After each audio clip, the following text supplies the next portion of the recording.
ça y est, il est arrivé, le fameux Honor View 10. Donc on va faire l'unboxing ensemble, comme vous voyez il est encore sous cellophane. Donc on va découvrir ensemble, hop, ce nouveau smartphone. Je referai de toute façon par la suite une autre vidéo dans quelques jours, plus détaillée, et où je vous parlerai exactement de mon avis sur ce téléphone. Bon, sachant qu'au jour d'aujourd'hui, j'ai un Honor 8, donc avec lequel je filme, donc c'est ça que je ne sais pas, je vais dire vous le montrer actuellement. Donc je suis déjà habitué, hop, au Honor, ce qui me permettra en fait de vous donner un peu un avis.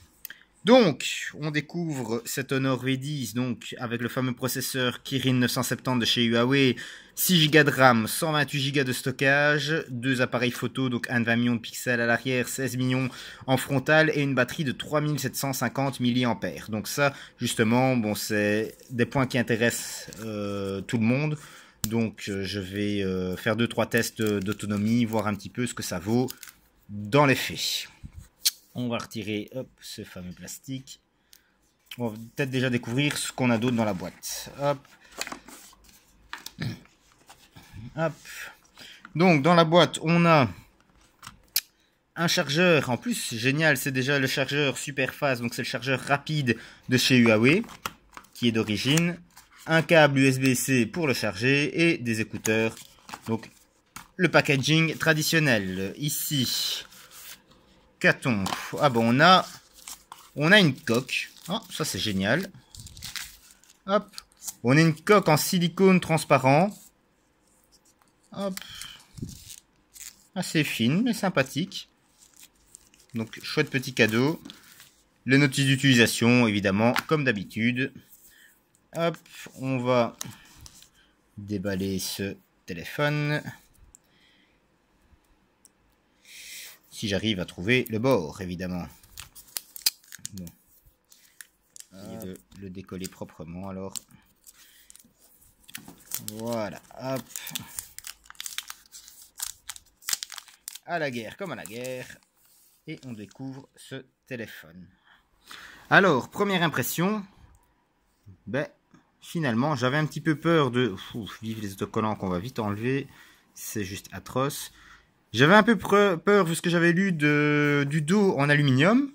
Mais finalement, je trouve ça très chouette. Donc on voit qu'il y a des petits bords qu'ils ont rajoutés en haut en bas. Ce n'est pas du caoutchouc, c'est vraiment niveau design. Le bord, lui, est toujours en métal teinté.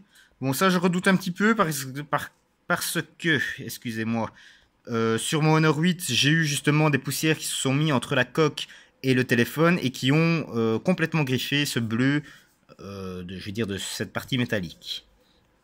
Donc très sympathique. On va essayer déjà de l'allumer, voir un petit peu au premier allumage ce que ça donne.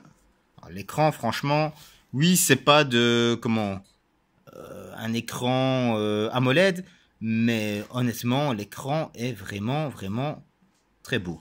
Je ferai un petit comparatif justement des écrans, de la qualité des écrans à côté du Honor 8 avec une autre caméra, étant donné qu'ici j'utilise encore une fois mon Honor 8 pour filmer, et je vous dirai un petit peu ce que j'en pense.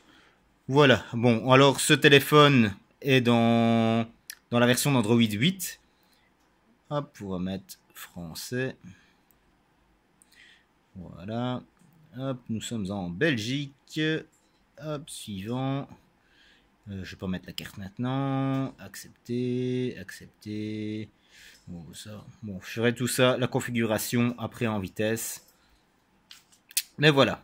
Donc comme ça, vous avez vu un petit peu les premières impressions de ce téléphone. Donc il y a déjà apparemment une vitre de protection qui est mise sur le smartphone. Donc je ne sais pas si on le verra à la caméra, mais on voit qu'il y a un petit rebord. À mon avis, la vitre est déjà collée. Et le bouton tactile, en fait, c'est vraiment un bouton tactile. On ne sait pas, il n'y a pas de clic, il n'y a pas d'aspect mécanique comme on pouvait avoir sur le Honor 8, où le bouton tactile qui était au dos servait également de bouton multifonction. Donc, on va découvrir un petit peu tout ça. Bon, voilà pour le déballage, le unboxing comme on dit. Et on se retrouve d'ici quelques jours pour un petit compte rendu. Après, voilà, je vais vraiment l'utiliser, vraiment le décortiquer, vraiment tester un petit peu au niveau autonomie, voir ce qu'il vaut. Et je vous en dirai plus.